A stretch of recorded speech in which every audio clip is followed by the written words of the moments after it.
Hi, friends. My name's Trish Roberts, and you're watching The Naked Empire. And tonight we have Dr. Dahli Wasfi with us. And I'll just share a bio of Dahlia's, so you can get an idea about her. Dr. Dahli Wasfi was born in the United States in 1971 to an American Jewish mother and an Iraqi Jewish father. After graduating from Swarthmore College with a BA in biology in 1993, she earned her medical degree from the University of Pennsylvania in 1997, but left medicine in 2002. Today, Dahlia works for social justice. Dahlia's made 2 trips to Iraq to visit her extended family since 2003 shock and awe invasion. She is an activist in support of ending the US-led and US-funded occupations, military and economic, of Iraq, Afghanistan, and Palestine. Dahlia is currently working on a book that humanizes the victims of the American and Israeli policy, and it's titled, the working title is Until Justice is Served. On Twitter, Dahlia's username is Liberate This, and you can find her as Dr. Dahli Wasfi on Facebook as well. So I'll bring in Dahlia now. Hi, Dahlia, how are you? Very well, thank you. Thank you so much for having me. Oh, am I there yet? Oh, you're a little, thank you for joining. Dahlia, so your father was an Iraqi Muslim from Basra, and your mother was Jewish and from New York, and you were born in New York City and then spent a few years of early childhood in Iraq in the early 70s. And you mentioned that the US activist and what we believe is a hero, Rachel Corrie, and what happened to Rachel Corrie was the start of your activism. Do you want to talk a little bit about that? Sure. Rachel Corrie? And you actually, okay, yes? I can hear you. Can you hear me? Can you hear me okay? Yes. It's, okay, perfect. It's a little bit, yes. It's a little bit jerky and stuff, but I don't know if that's actually coming across to people. Sometimes it can be like that, but okay, sorry. So please continue.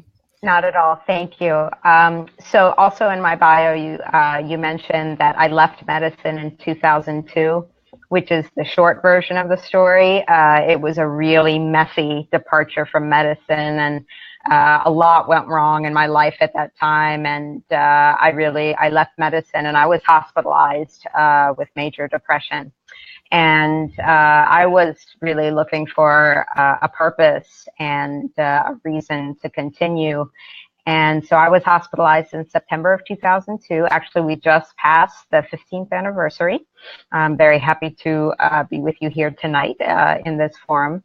And I couldn't figure out what to do to keep myself going, and really I had no purpose. I didn't know what to do. And a few months later, in March 2003, I heard of the story of a young student from Washington State who had been killed in Gaza. And that woman was Rachel Corrie. And it struck me at that time that I was someone with a direct connection to the region, because all of my relatives on my father's side were still in Iraq. And I hadn't seen my family in almost 3 decades. Rachel was someone who only needed her humanity to be connected to the people of the region. And she had gone there and ended up losing her life, literally standing up for what she believed in. And in the short run, that courage inspired me to go see my family and take a trip to Iraq in 2004. And in the long run, I still follow her example. She set the bar very high to stand up for what I believe in, stand up for those who don't get to get their voices heard.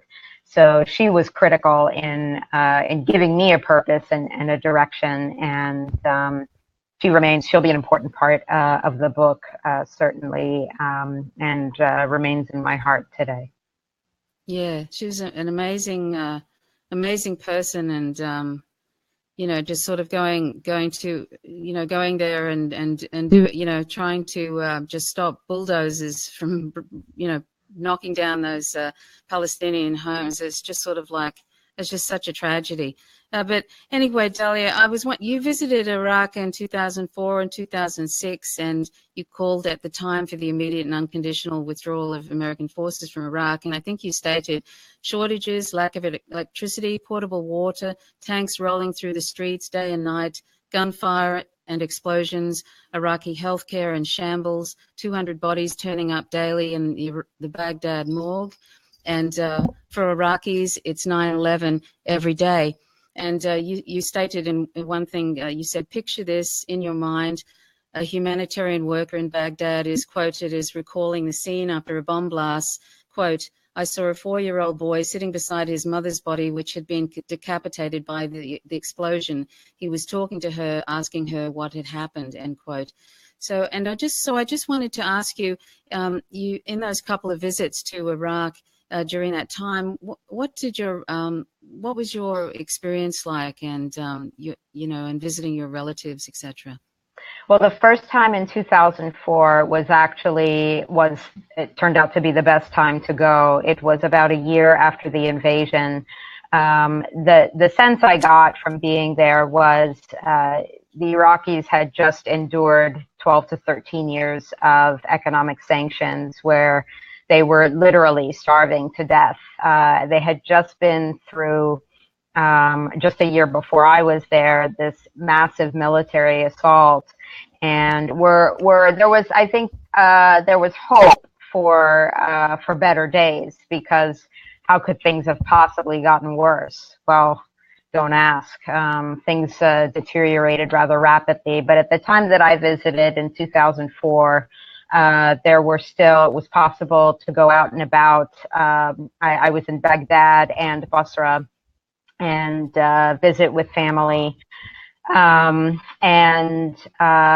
were still explosions, actually quite loud explosions. But in my second visit 2 years later, it was then impossible to even go to Baghdad. And in that visit, I spent 3 months essentially under loving house arrest by my family, who really feared for my safety and my life.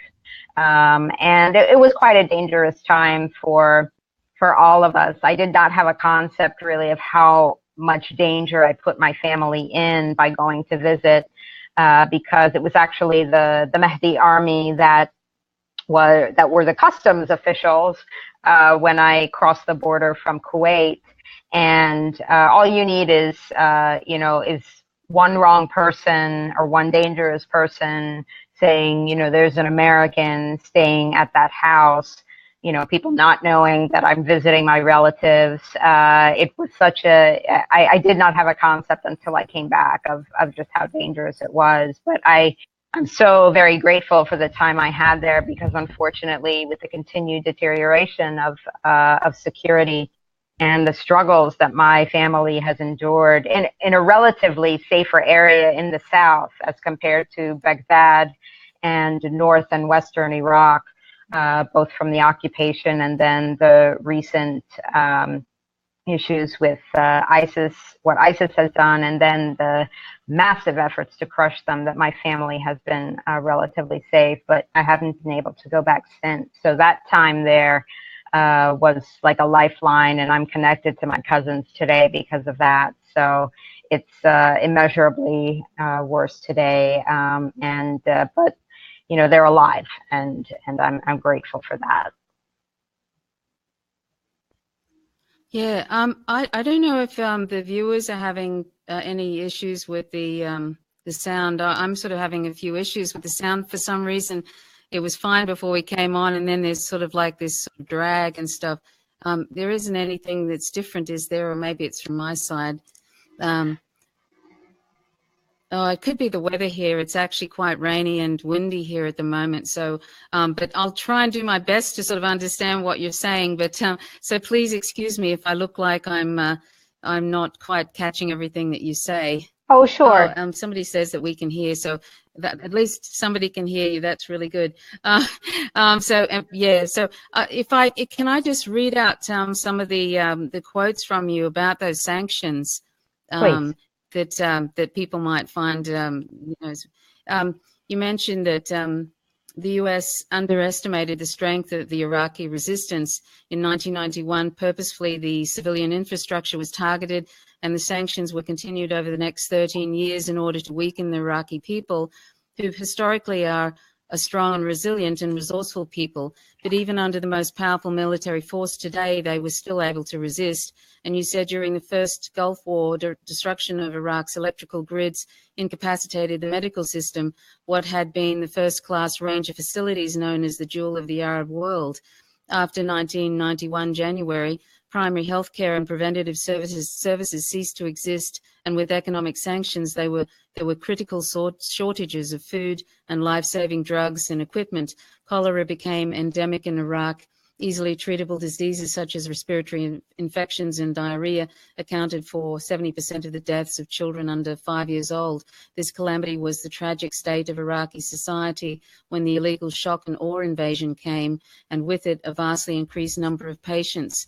And then you mentioned how, and this is in 2006, so this is 11 years ago, due to the desperate conditions in Iraq of no security, high crime, and targeted assassinations, it was estimated that 18,000 of Iraq's 34,000 physicians had fled the country, 2,000 doctors and 164 nurses had been murdered, and another 250 kidnapped for high-priced ransoms, and 68% of Iraqis lacked access to safe drinking water, 81% are without proper sewerage. And you mentioned that women have all but disappeared from their roles in the workforce, once contributors to Iraqi society as teachers, judges, lawyers, doctors, engineers, traffic police, and more. The threat of violence and kidnapping now imprisons many women in their homes, but even there, they are not safe from the terrorism of daily house raids by American soldiers and their subordinate Iraqi police. I mean, it's just sort of like, it's just like a hell, isn't it? Really, it just sounds like hell. And this is sort of what is ongoing. I'm glad you brought that up from, as you said, from 11 years ago, because it's easy, and I know as an American, we have very short-term memories for what we've experienced, what other people experience, and what we are responsible for. So this was life under occupation. And how that transitioned was when once more Iraqi forces were trained by American forces, they began to take the lead. And there were, in addition to the regular trained police, there became these literal death squads, which were these special commando units. And they were responsible for a great deal of sectarian bloodshed.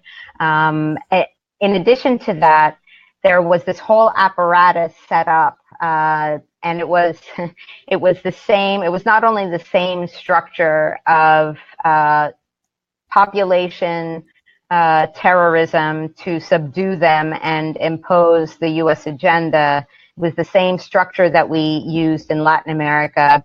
It was actually the same people who brought that state-sponsored terror to Latin America that then got positions in Iraq after we invaded. And the two names I want to highlight are John Negroponte, who became U.S. ambassador to Iraq after the invasion, and Colonel James Steele. I think it was the BBC that did a very good feature several years back, but still available online, on Colonel James Steele and his role in establishing the Shia sectarian death squads in Iraq, because the resistance to the American-led occupation was growing very strong, and they were interfering with the U.S. control of the country, and more specifically the oil fields.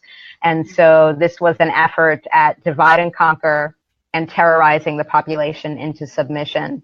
And so those years, 2006 through 2008, were especially heinous.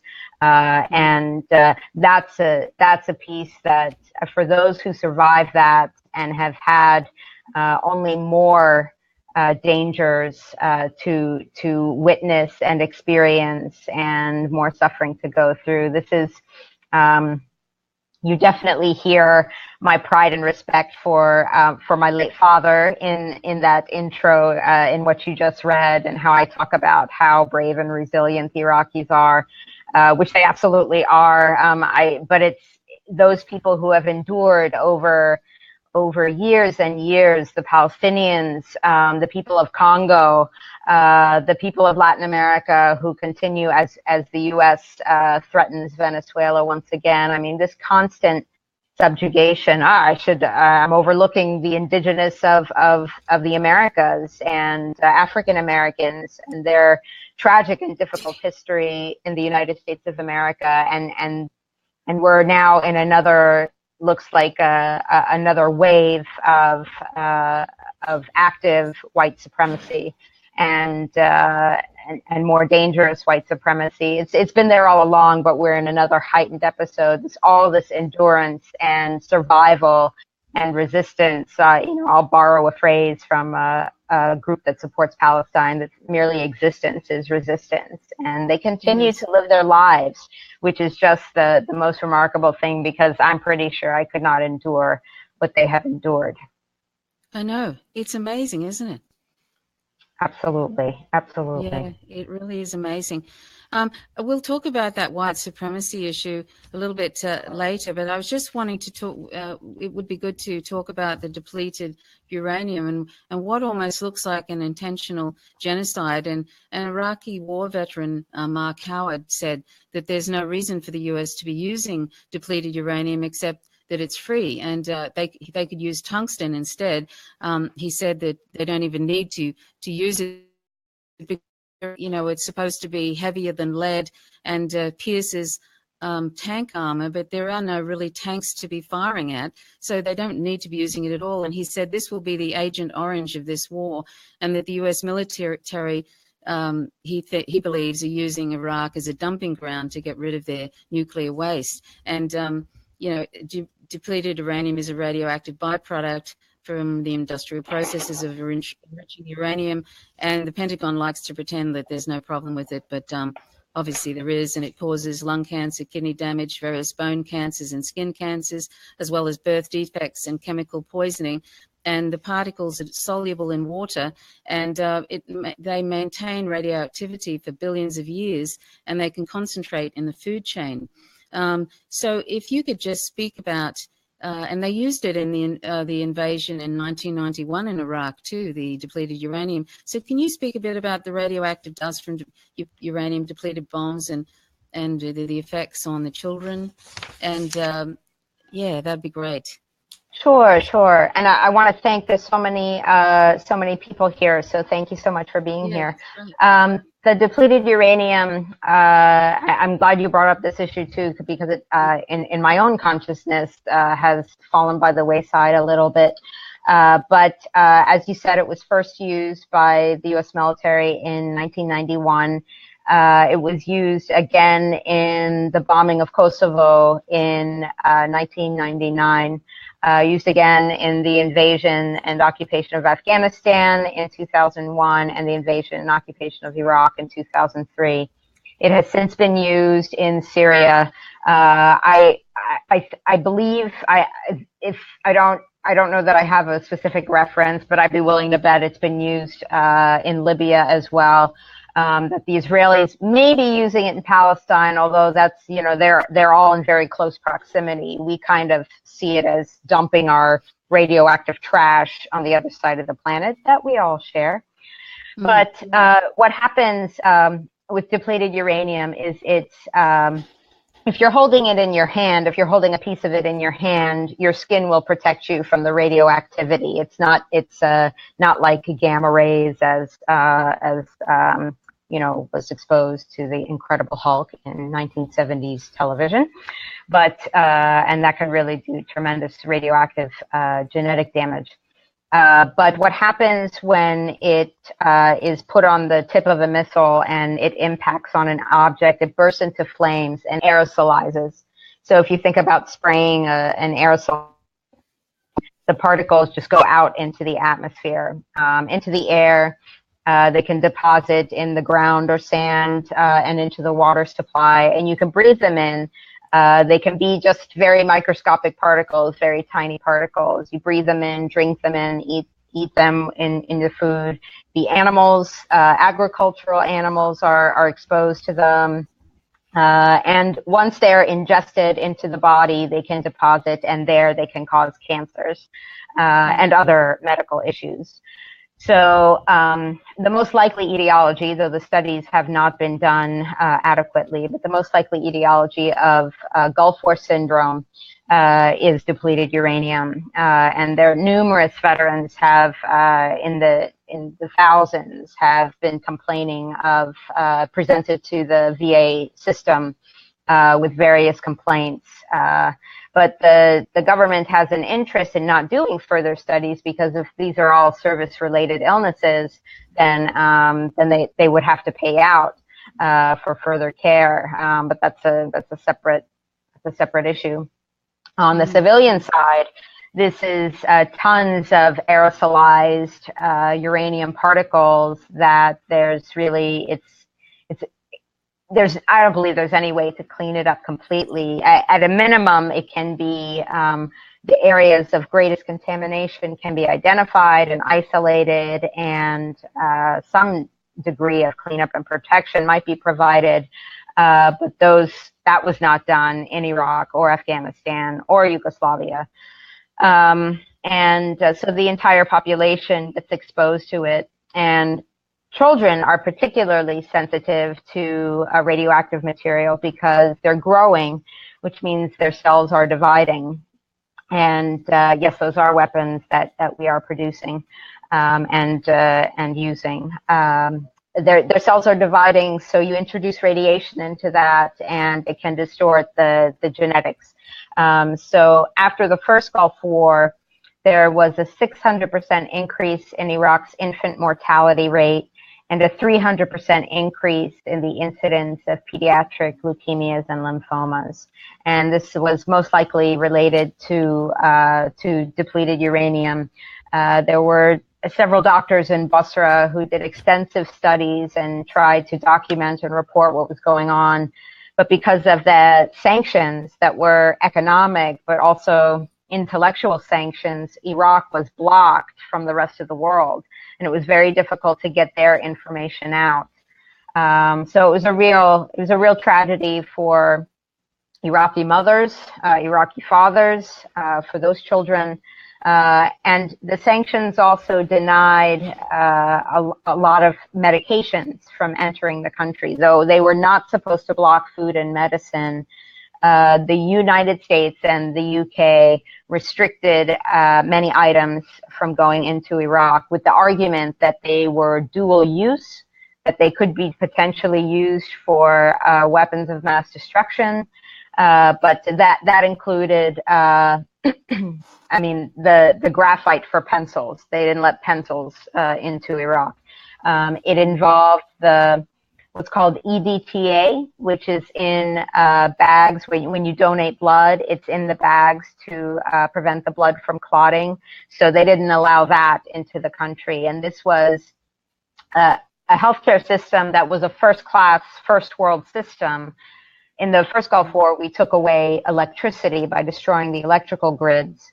We spread communicable disease by destroying the water sewage treatment plants, and then we handicapped the healthcare system by taking away the electricity.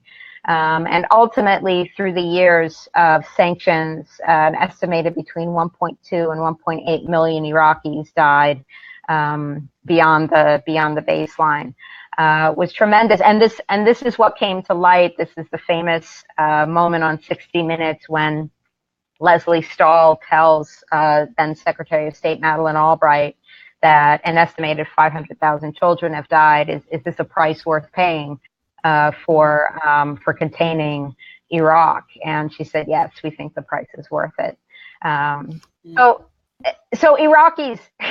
Iraqis know what our government is all about.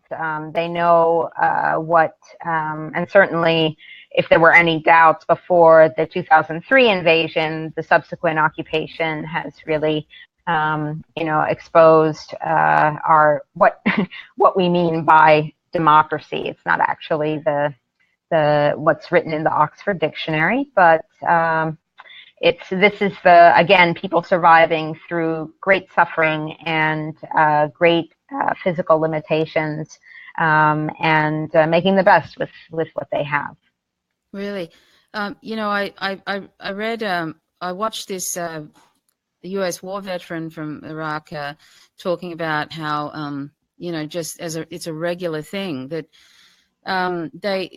he talked about how this bus was blown up and there were dead Iraqi women and children laying beside the bus, and he found, and they apparently had been waving white flags out the bus window, and apparently he found out later that a tank soldier had gotten bored and wanted to shoot something, and that's what happened, blew up the bus. And and apparently he said this is not uncommon. There's just this. He said that's the way we saw the Iraqi people. It has nothing to do with liberation.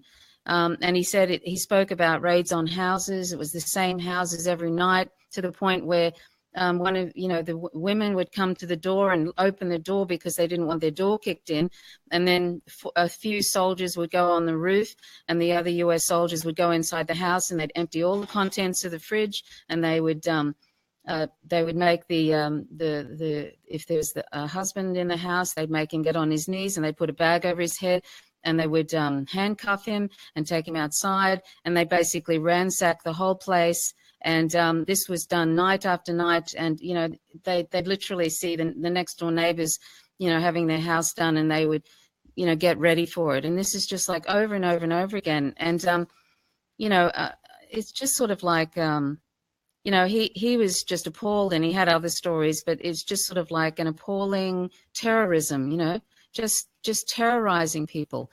So I just wanted to ask you about the farming and seed commons. Can you talk about the devastating consequences of the U.S. imposed post-invasion destruction of the seed commons on the farmers in Iraq, if you could, Dahlia? Sure. Before I talk about the seeds, I do want to acknowledge there are still, to this day, well, probably more than I'm familiar with, but I do am aware of a handful of veterans who continue to advocate for justice, who continue to speak out. And I hope to never know what I would do in that position. But this is the atrocity. Like, war is one. It's the sum of all the atrocities. It is one continuous atrocity. And this is the truth that the recruiters hold back from the cannon fodder whom they're trying to bring into the military. The U.S. military, we're probably not the only ones, but they do try to recruit children because the younger people won't question as much as those who have experienced more of life. But it's a big sell to young people to join the military, and then I think it ends up being a very not just a rude awakening, but for many, a horrific awakening. And this is why so many soldiers and Marines come home and end up killing themselves, because not only grief and depression, and they are taught to suck it up. That's the name of the game. But also guilt that they carry with them for what they have participated in. So it's not,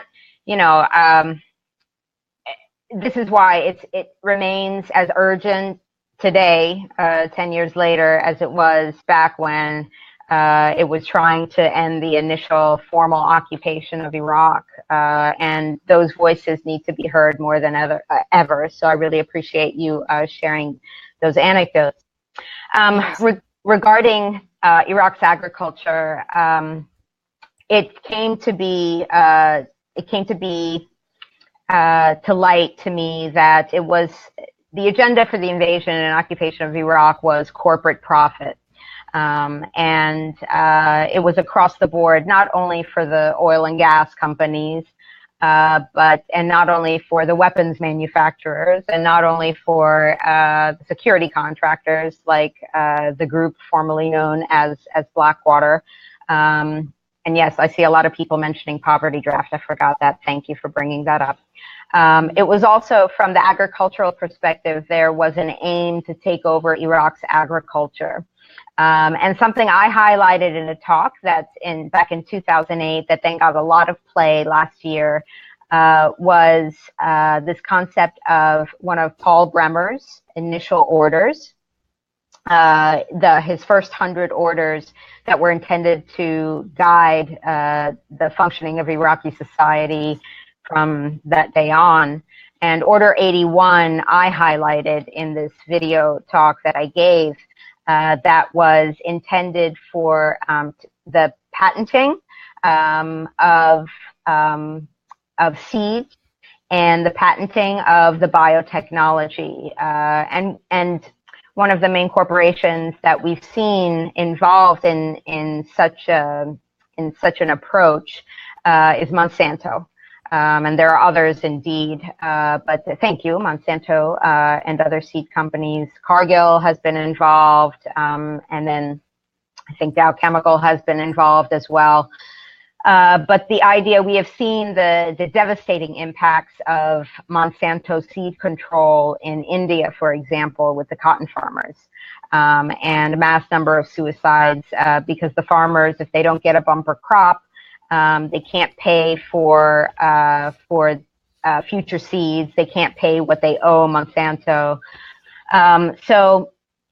And the same thing was planned. It appeared that it was planned for Iraq, but the latest information I have was that Iraqis who had worked in the Ministry of Agriculture prior to the invasion and occupation succeeded in blocking the implementation of Order 81. So certainly, while the U.S. administrators sought to corporatize Iraqi agriculture, that major point seems to have been blocked thus far. And Iraqi farmers, there's been tremendous issues now. There's a looming drought in Iraq that it's estimated that in the next 10 years is going to have horrific consequences for the Iraqi people. In the recent battles, the so-called war on ISIS, which I say so-called because it's really underlying the official line of defeating ISIS. It's really actually trying to a Western effort to change the demographics of Iraq.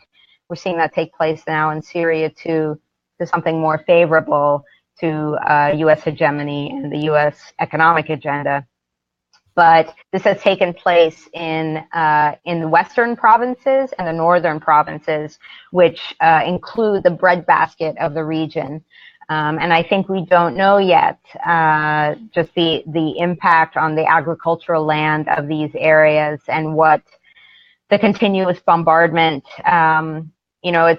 We've talked about depleted uranium, but there's also a tremendous amount of chemicals like mercury and other toxic chemicals that are involved in other weapons that we use that are all toxic to life, and so this is really the long-term devastation is unknown yet. People are still in the short term of basic recovery, and there are still millions of people displaced from this latest onslaught that officially came to an end this past summer. So Iraqi agriculture is they're struggling to survive, but it's again a basic struggle for survival.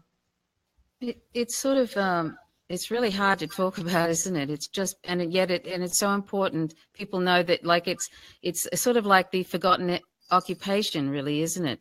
And everything is now focused on these other issues, and yet this nightmare, this hell on earth sort of situation just goes on and on and on in Iraq, and it doesn't seem to be any end in sight either. I just wanted to ask you, Dahli, about sectarianism. Can you talk about how sectarianism in Iraq evolved after Saddam Hussein fell? Sure, and I touched on this a little bit briefly, talking about the sectarian death squads. I'll refer back to them again. But I also want to clarify that some people argue that, well, sectarianism was present in Iraq under Saddam Hussein, that he persecuted the Shia community in southern Iraq, and he also persecuted the Kurdish people that are predominantly located in the northern part of the country, which happens to be there. The Kurds are mostly Sunni Muslims, but anyway, never mind. That's it. That tends to be singled out. But I also want to make home the point, because this is, of course, absolutely true, that those populations have been repressed. But if you were an Iraqi living under the Ba'athist regime, you lived under political repression. And if you supported the regime and you acted favorably to the regime, you got promoted, and you could get a high-ranking place in the regime. Many of if people remember as far back there was a deck of cards put out by the Americans. I don't know if it was the military or the administrators that put out this deck of cards of Iraqi people that we wanted to capture, high-ranking members of the Iraqi government that we wanted to capture, and it was a deck of 55. And the majority just happened to be of the Shia community of Islam. So a lot of people of the Shia community served in the Iraqi military and became high-ranking officers. At the same time, Tariq Aziz was the highest-ranking Christian. He was the deputy foreign minister. So he achieved a high level in the regime. But if you went against the regime, it didn't matter if you were Saddam Hussein's son-in-law. You were going to be jailed, tortured, or executed. So it was really there was tremendous persecution for any threat to Saddam Hussein's power. So it wasn't necessarily anti-Shia, it was against actually theocracy, which was a threat to the secular rule. Now, after the invasion, this is when the introduction, and I will also point out, before the invasion, Iraqis are a very secular people themselves, historically. So that really many of the Iraqis I know, and myself included, I'm Iraqi on my father's side, we have mixed Sunni and Shia communities in our family. And we've survived. And in the talks I used to give, I would say my grandmother was Sunni, my grandfather was Shia, and they had 10 kids together. So, they worked it out. The big argument actually was over which names the kids would get. But after the invasion, there was an initial Iraqi governing council, which was appointed by the U.S. administrators, by Paul Bremer, and I think by the Coalition Provisional Authority. And this Iraqi governing council had 25 members, and it was specifically a certain number of Shia, certain number of Sunni, certain number of Kurds, I think one Turkmen, which is the next largest minority in Iraq. So specifically along ethnic and religious sectarian lines. I know from returning veterans who were involved in training Iraqi forces that they were divided up according to Sunni and Shia units of the new Iraqi police, and so that this is how the training was done. So that sectarianism was introduced by the occupation. And then, as we discussed before, once the resistance really started to take hold and the occupiers were starting to take quite a few hits to their rule, this is when sectarianism was introduced. And it came in on the backs of the invaders.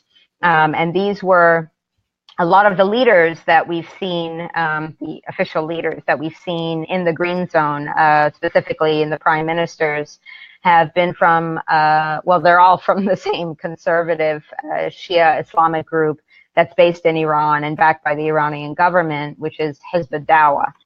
Now, that is only one of numerous Islamic parties that have a strong presence in Iraq, specifically in southern Iraq.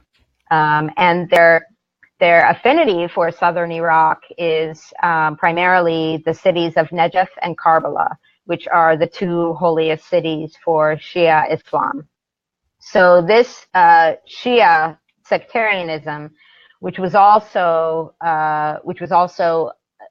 in a way, bringing theocracy into what was previously a secular state. This came in on the backs of the occupiers, and it was utilized, as I described earlier, as these death squads. And that's where John Negroponte and Colonel James Steele were involved in orchestrating and training and arming these death squads. They were also most likely involved in allowing them into certain areas. And there was I share this article a lot from 2010 from The Guardian. It was part of their WikiLeaks Iraq war logs about how the U.S. soldiers were part of the Wolf Brigade police death squad operations against Sunnis in Baghdad. So this was an ongoing collaboration, and this was how the sectarianism was introduced. So then you had what ended up being a predominantly Sunni Arab resistance to the occupation and to this government that was brought to power by the occupation. And then you have this tremendous bloodletting that had not been seen in modern day Iraq prior to the invasion. And this is now what has gripped the entire region now, and has become, unfortunately, a reality that was introduced by Western imperialism. Yeah. If we could just talk about now Islamophobia, Dahlia, and I'll just share a quote or sort of partial quote from Professor Deepa Kumar, who's written a book about Islamophobia. And she said, it's an ideology that is tied to a set of practices that sustain and reproduce empire. And she said the root causes of Islamophobia is empire, national security state, the neoliberal order in which we live in, and the class power which sustains it. And she talked a bit about how the Roman Empire, it stretched far and wide, and basically Romans would try and inculcate their values. And if anybody who they conquered, if they resisted, they would then sort of refer to them as barbarians. So they would consider those who adopted their values as higher spiritual beings, and those who didn't were barbarians, and they were quote unquote animals. And then they would kill these quote unquote barbarians in awful ways, putting them in arenas and lions, killing them, etc. And sort of, she saw quite similar types of things that U.S. empire does in a way when countries don't buckle under and submit to them, etc. If you would like to talk a bit about Islamophobia and what you feel about that. Sure, and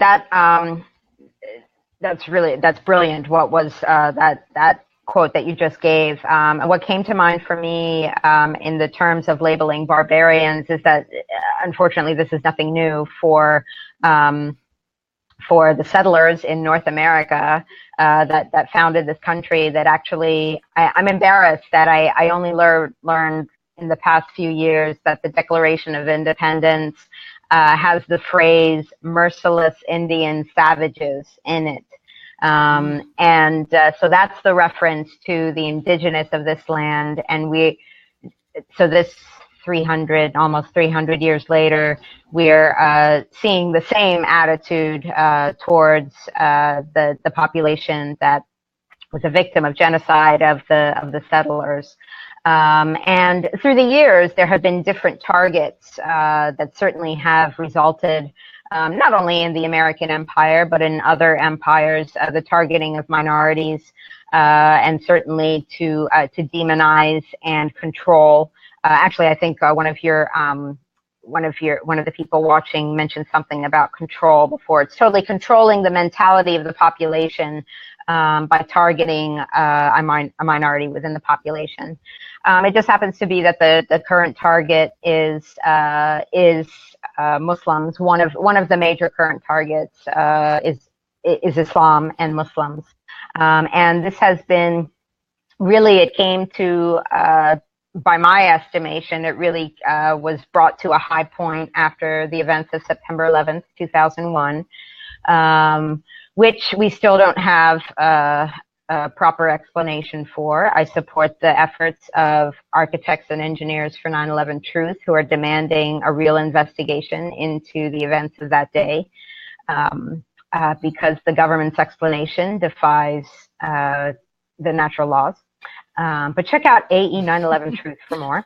That's an understatement. So it certainly, then it became the public enemy number one.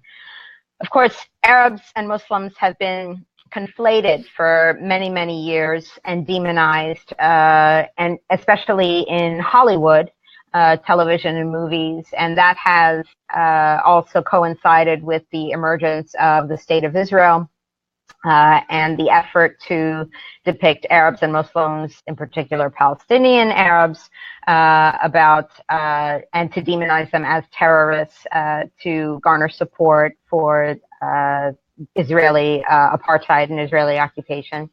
But then more recently in the U.S. Had come to a height after 9/11, 2001, and then really stepped up with the it was utilized to garner support for the invasion of Afghanistan and the invasion of Iraq and continued occupations. And I would say, of course, in the efforts to demonize the first African-American president of this country, he was denigrated as being a Muslim. And Barack Obama tried really, really hard to say, no, I'm Christian. But he targeted. As if it should matter. Exactly. I mean, because, amazing. Yeah. And he made, he's a very good orator. He made a lot of very nice speeches, but the man is responsible for policies that killed thousands upon thousands of innocent people in predominantly Muslim countries. So this continues. Yeah, he expanded to seven wars basically. I mean, he just went, apart from just the drone killings, that Drone Tuesday, the lists that he was going to assassinate, but these expanded 7 wars. It was just amazing. Sorry, I interrupted. No, not at all. But that you're absolutely right. It expanded to 7 wars. And at one point, I think in 2014, it's an article from antiwar.com where a total of 10, between the U.S. and Israel, 10 Muslim countries were being bombed.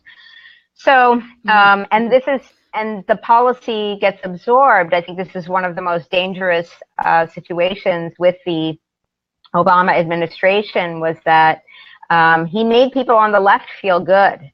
A lot of people who previously opposed policies under Bush, those policies were continued under the Obama administration, expanded under the Obama administration with little opposition. And so, sometimes we can't, and I'm an excellent example of this. Growing up in a racist society, sometimes I can't always catch the messages that I'm absorbing. It's a constant dialogue with myself and constant check of myself, and I don't always get it right. But sometimes I don't realize my own privilege as compared to someone of African American descent. Or someone who's, and this is someone, this is an area that I'm really naive about, but I need to learn in terms of my heterosexuality. So there's all these, we get so many, we're bombarded with so many messages, but and resisting that from society is so important. But Islamophobia is really, it's in our background. It's part of our background noise now, and so we've become almost numb to it. But unfortunately, it's alive and well, and we've had numerous shootings and killings within the U.S. Directed at, not only of Muslims but people who look Muslim, so it's really. That's where we are, and it's nothing compared to what is being, by any means, by what is being suffered by people overseas. Although if people are killed here because they're Muslim, then it's the loss of life is comparable. But this is something that the chickens are now coming home to roost. There were several veterans identified in the recent white supremacist rally in Charlottesville, Virginia. And this is not accidental. This is the racism of the military that young recruits are indoctrinated with to dehumanize the enemy in order for you to kill the enemy. And now when they're coming back home and unleashing violence at home, I mean, that's cause and effect. We have made that bed, and now we're going to lie in it. So that's why, I'm especially grateful again for all the people watching, for you for having me on this show, for continuing to have a forum where we can discuss these issues and bring things to the surface, because we have so much work to do. Absolutely. Speaking of, Muslims from African American descent, I wanted to just share, if I may, Dahlia, this quote from Muhammad Ali during the Vietnam War. And he said, "Why should they ask me to put on a uniform and go tens of thousands of miles from home and drop bombs and bullets on brown people in Vietnam, while so-called Negro people in Louisville are treated like dogs and denied simple human rights? No, I'm not going 10,000 miles from home to help murder and burn another poor nation simply to continue the domination of white slave masters of the darker people the world over. This is the day when such evils must come to an end. I have been warned that to take such a stand would put my prestige in jeopardy and could cause me to lose millions of dollars, which would accrue to me as a champion. But I've said it once and I'll say it again. The real enemy of my people is right here. I will not disgrace my religion, my people, or myself by becoming a tool to enslave those who are fighting for their own justice, freedom, and equality." He was a really amazing individual. Where that statement was so brave and powerful at the time. And speaking of speaking of sort of a nation built on I saw that amazing Empire Files show program where they interviewed Professor Gerald Horne, and I just had this quote from him, which he said, when you have a nation built on a counter-revolution, and the counter-revolution he's talking about was the American Revolution, was actually the George Washington and all those different founding fathers were actually against the end of slavery. They wanted this slavery to continue, and they also wanted to continue taking indigenous people's lands. So he called it a counter-revolution, and he said, when you have built a nation built on counter-revolution, built upon a falsehood about liberty, equality, and democracy, and you have never really come to grips with that, Donald J. Trump is just a ticking time bomb waiting to explode.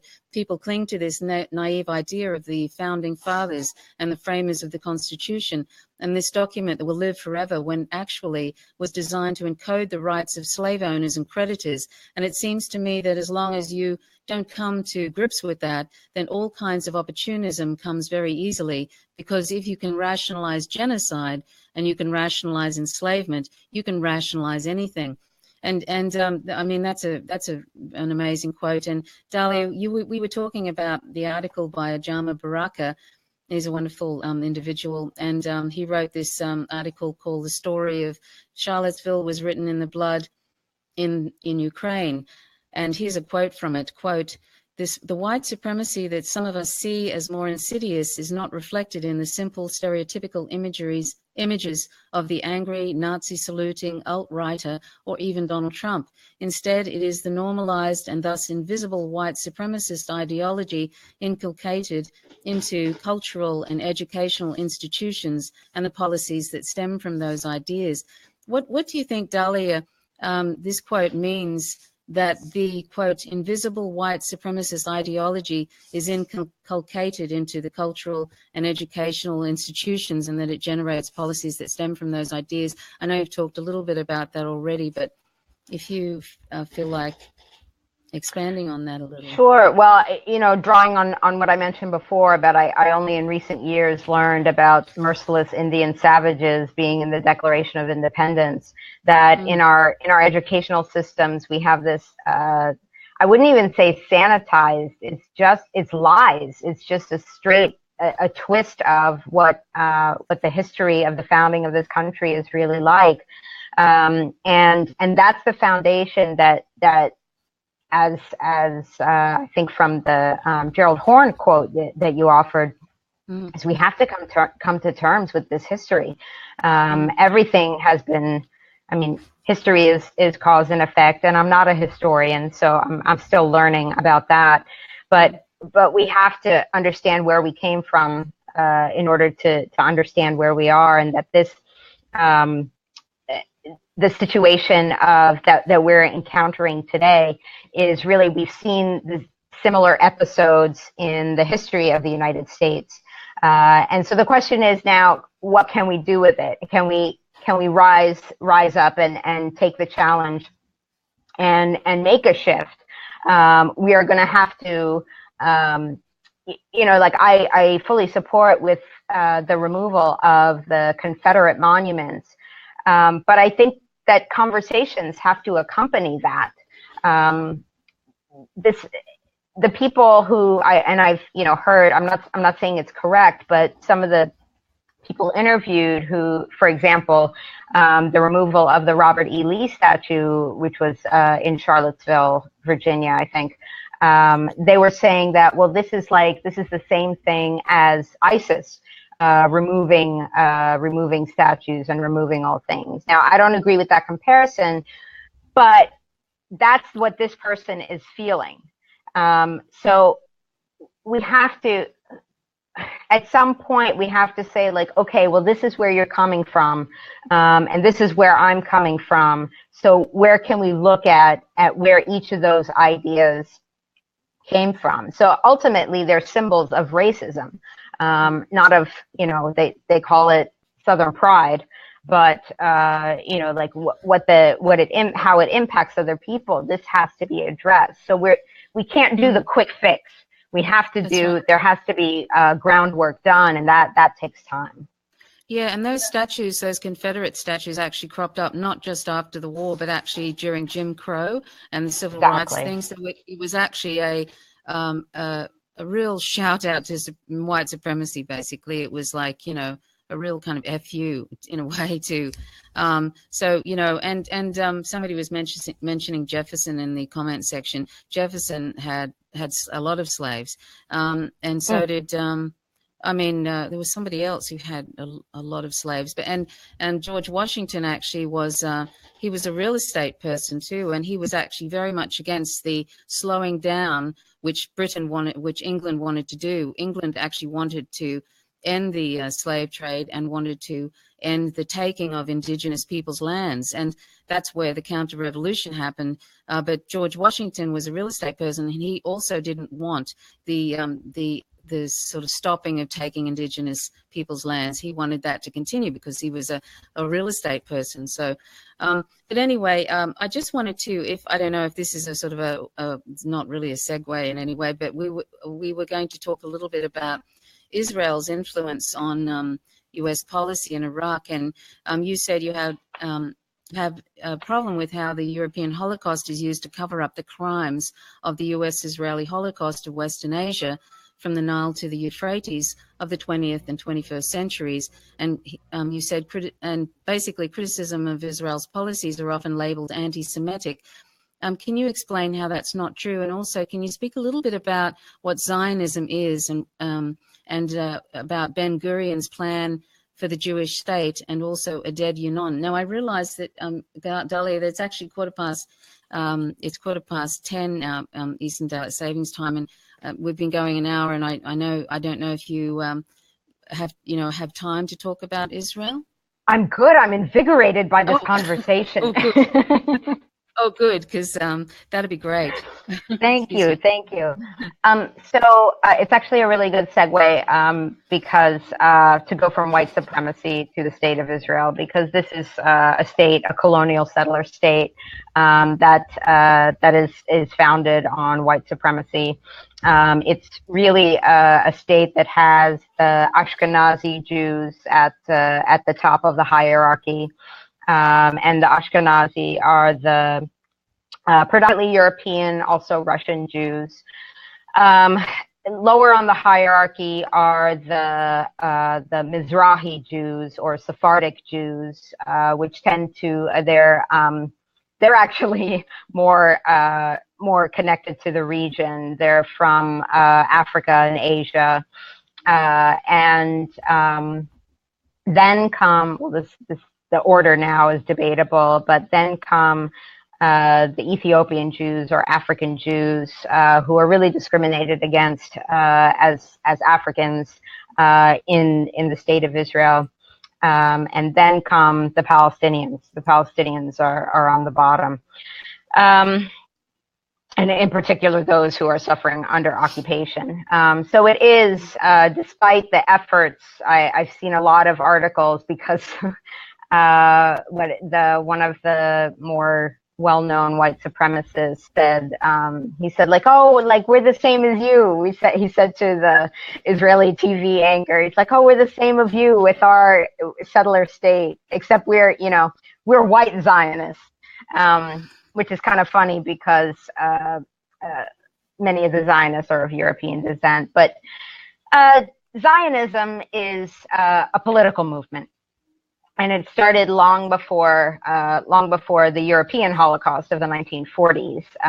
But it was born out of the victimization of Jewish population, Russian pogroms, and anti-Semitism in Europe that came at the late 19th century.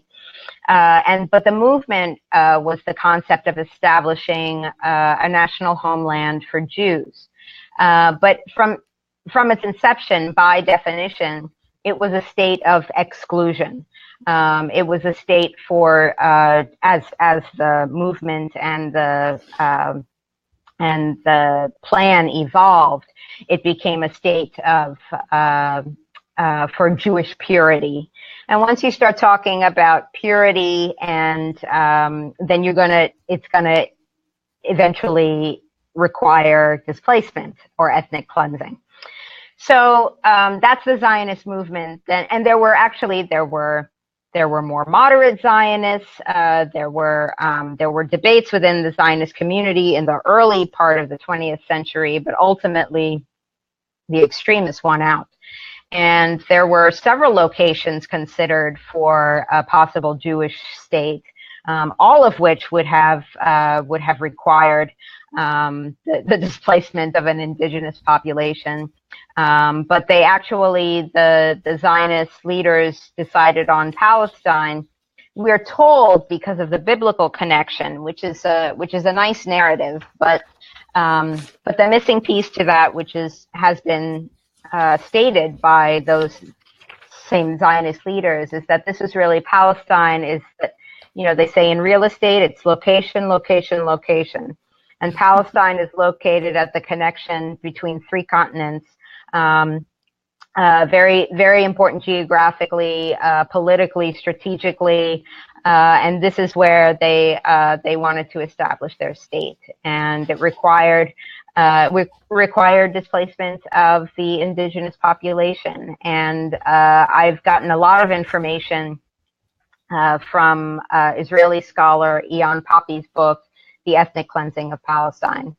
So ultimately, the plan was established to create transfer committees to ethnically cleanse the indigenous Palestinians from the land they had lived on for centuries.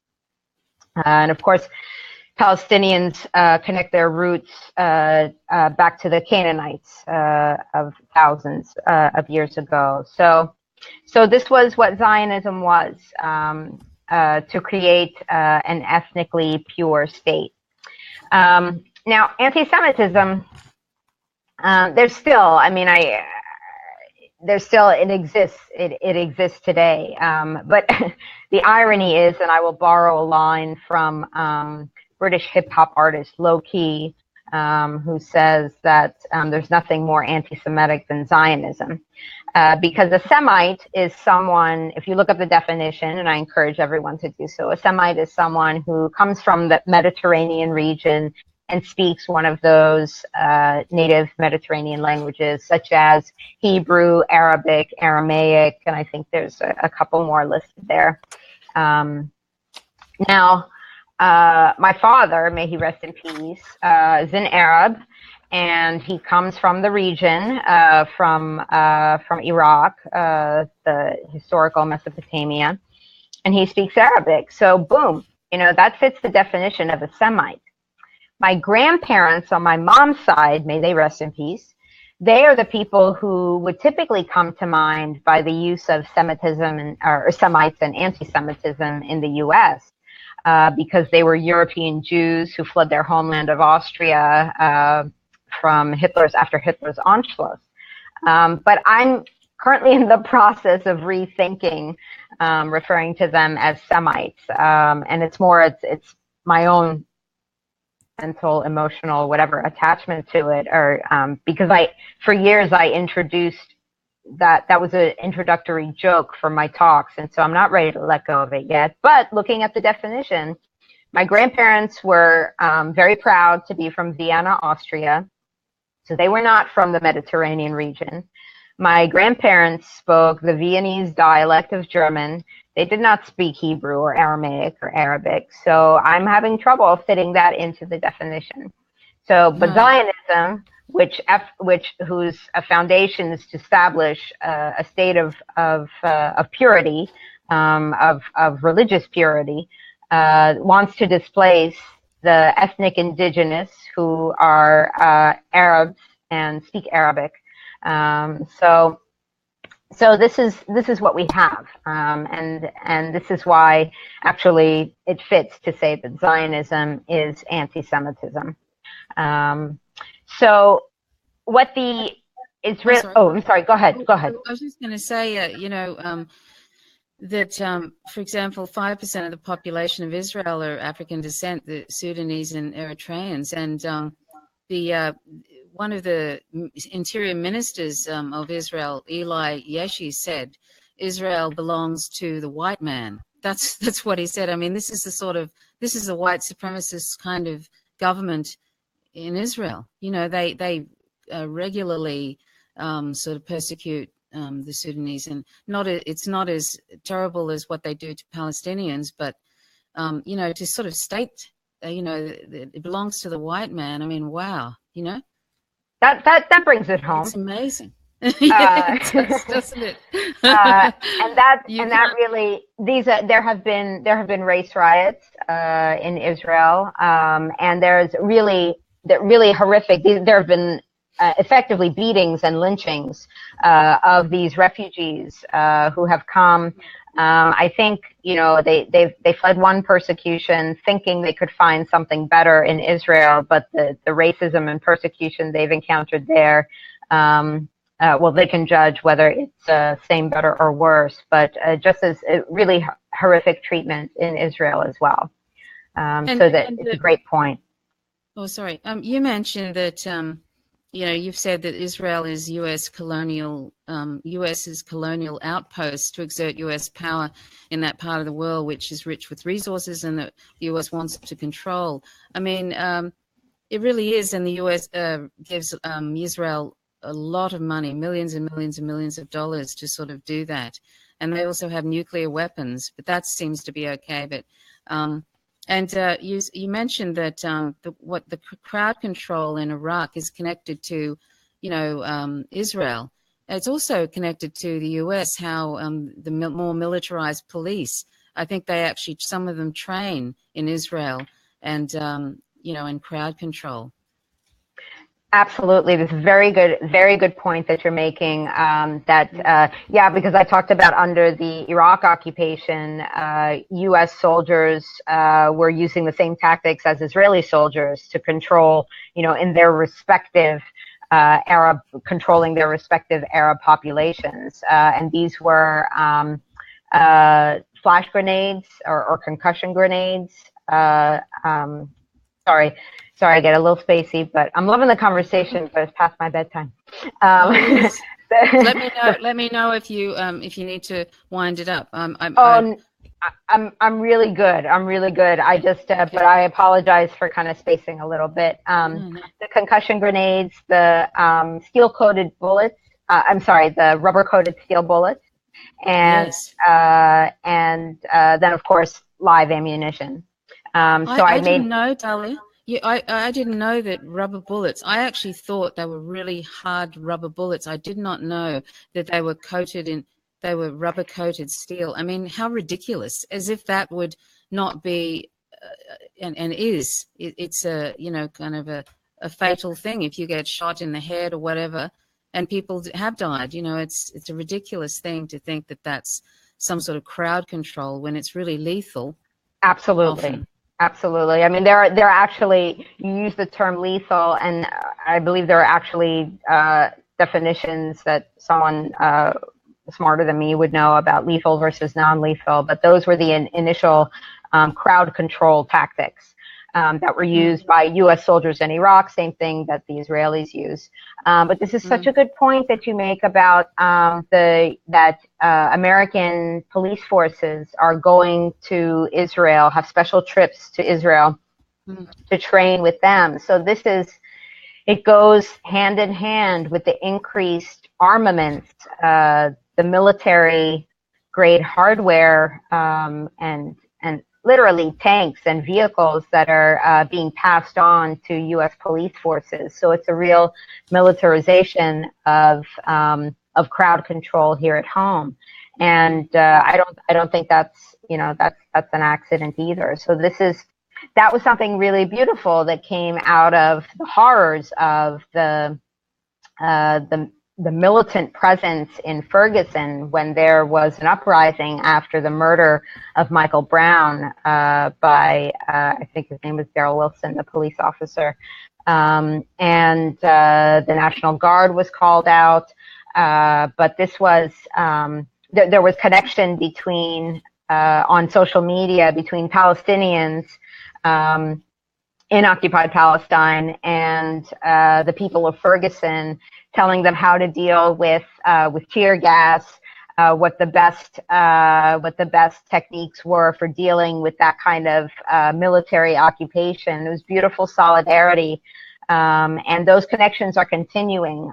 Since we mentioned the Israeli police connection, I also want to give a shout out to the solidarity between African American leaders in the U.S. And the Palestinian struggle and the Black Palestinian solidarity. There are these beautiful highlights that come out of this darkness of oppression, and they're still there, and they're growing, and so we can continue to support them from wherever we are. Yeah, and the more we all connect all these various oppressions with one another, and start acting as a global community rather than just dealing with it in piecemeal and stuff, because this is also where neoliberalism has also kind of infected the planet, and it's assisted, as Chris Hedges says, it's assisted in the rise of fascism and globally. And he said it was the result of neoliberal economics to destroy public institutions in the name of the free market. Those institutions, massive unemployment, new oligarchic class by selling off state assets, and we have seen the rise of proto-fascist movements globally, and it all goes back to this idea that human society and human life should be ruled by the dictates of the global market force. It's an insane ideology. It's never worked in human history. Until we break the back of corporate power, we are not going to blunt the rise of these movements. And he basically said there was no democratic forces left to challenge these forces, so it's going to take everyone, going to the streets basically, and that's going to have to be a sort of a global thing because there is really not much in the way of democratic forces left to challenge these forces. It's particularly U.S. empire is just out of control, and neoliberalism is basically out of control. So it's up to all of us, to do something and spread, the message and stuff. And this is such a beautiful connection that we have here. I mean, I see people checking in from all over the place, and it's fantastic. And so, I don't know what lies ahead, and it gives me a headache to think about it.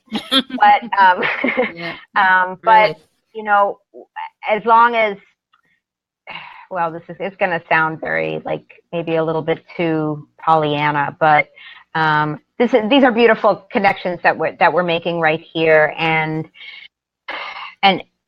this is what we can build the foundation on.